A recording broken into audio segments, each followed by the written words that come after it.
When the women first commit to a 2-year program, that is such an act of bravery. It really is.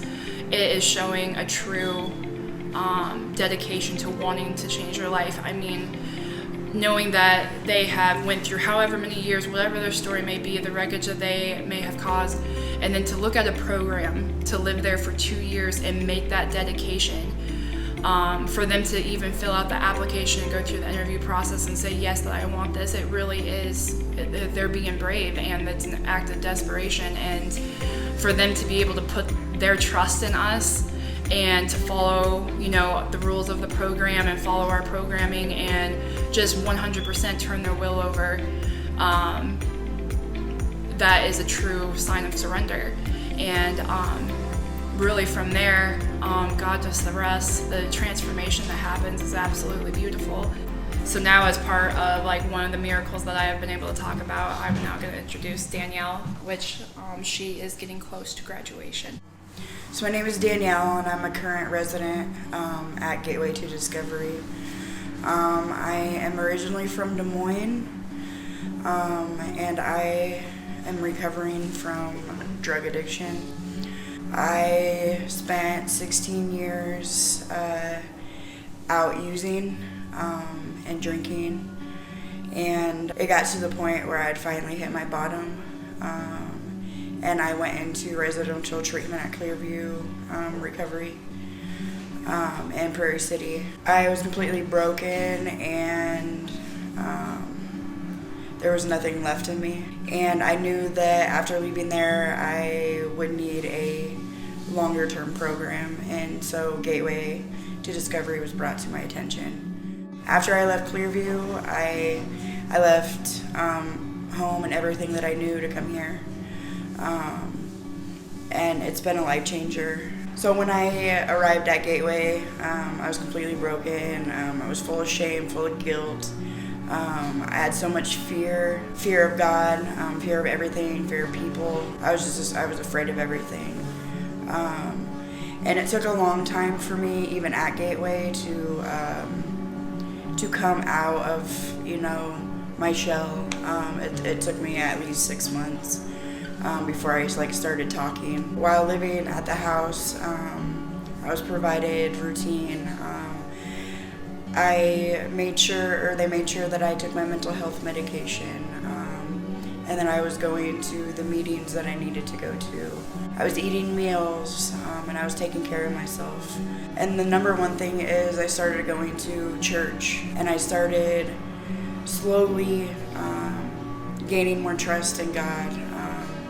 And gaining faith. And then probably about a year into me being at Gateway, I got baptized. When I got baptized, I felt just God telling me, letting me know that He loved me and that I was accepted and that I was forgiven, because at that point in time, and before then, I had felt that I was the only one on earth that wasn't forgiven. And since then, my relationship with God has just grown and flourished. I have no doubt that God loves me. It's just been amazing seeing Him work in my life. I've been able to have relationships, healthy relationships, because before, I did not know how to have a relationship, even with my family. And I'm slowly starting to get my family back. I still have a lot to work on, but my parents and my siblings is the most important right now, and I'm in contact with them pretty much every day, where before, they would go months without even knowing where I was. When I was at Clearview, I'm going to go back a little bit. When I was at Clearview, the one thing that I wanted to do when I got out and, healed was to be able to help other women and get into recovery and encourage them. And today I work at the YWCA, a treatment facility, and I'm able to walk with the ladies on the first part of their journey. In about 3 months I'm going to be able to move out on my own. I'm a little bit nervous. I don't want to leave. I want to stay at Gateway for the next 10 years, but they won't let me. When I graduate, I hope to be able to be involved with the ladies that are still at the house. I hope that I'm able to, like, you know, come in and, you know, give them rides and you know, if they need somebody to talk to, you know, be able to talk to them.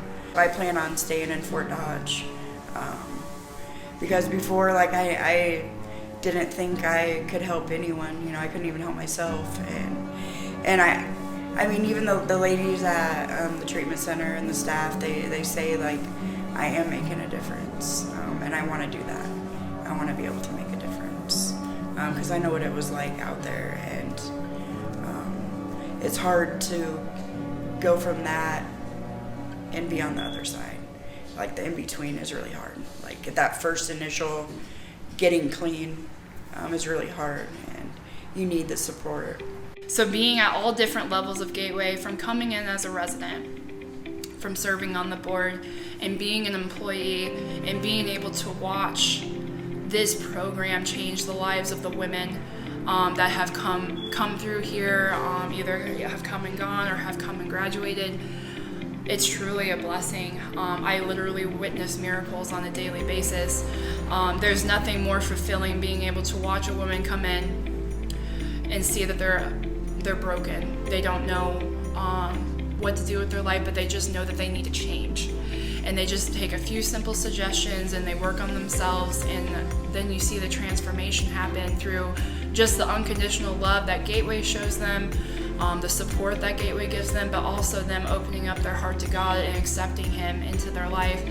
It is such a beautiful transformation, and now today I absolutely love seeing graduates. I love seeing them out in the community working jobs. They're good citizens. They're managing their own houses. They're doing big things, and they're doing everything that they were meant to do, but they never thought was possible.